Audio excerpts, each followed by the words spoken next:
Assalamualaikum warahmatullahi wabarakatuh. Baiklah, di sini saya akan memaparkan tugas pengantar ilmu politik.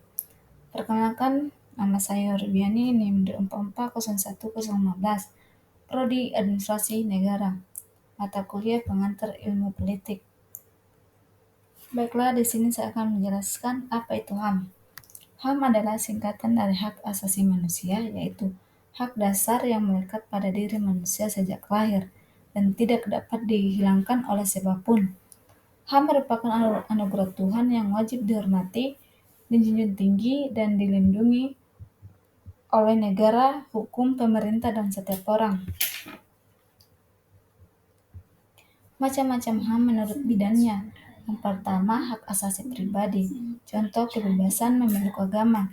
2. Hak asasi ekonomi, contohnya hak memiliki sesuatu.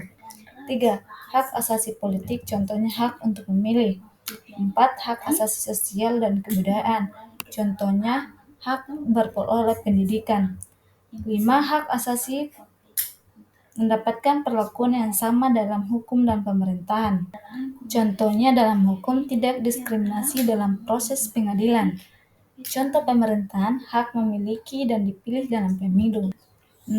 Hak untuk mendapatkan perlakuan tata cara peradilan dan perlindungan. Contohnya, hak peradilan, hak untuk diadili secara adil dan tidak memihak. Pasal 28D ayat 1 Undang-Undang 1945. Contoh hak perlindungan, hak untuk dilindungi dari kekerasan dan pelecehan. Pasal 28G Undang-Undang Dasar 1945. Macam-macam HAM dilihat dari sifatnya. Yang pertama, HAM yang timbul dari keberadaan manusia itu sendiri.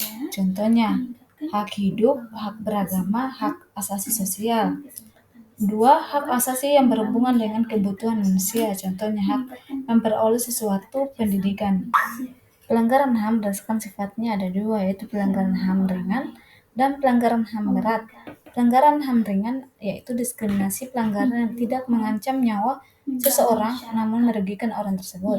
Misalnya, perlakuan tidak adil dalam persidangan, tidak mendapatkan layanan pendidikan dan kesehatan yang sejajar, tidak mendapatkan keadilan sosial di tengah masyarakat. Pelanggaran HAM berat yaitu penyiksaan suatu tindakan yang mengancam nyawa seseorang atau bahkan menyebabkan hilangnya nyawa, misalnya perampokan, penganiayaan, penyandaran, dan pembunuhan. Hambatan dan tantangan penegakan HAM. Yang pertama, masalah ketertiban dan keamanan sosial. 2. Rendahnya kesadaran akan HAM yang dimiliki orang lain. 3. Terbatasnya perangkat hukum dan perundang-undangan yang ada. 4. Adanya dikotomi antara individualisme dan kolektivisme. 5. Kurangnya berfungsinya lembaga penegak hukum, polisi, jaksa, dan pengadilan. Sekian dan terima kasih.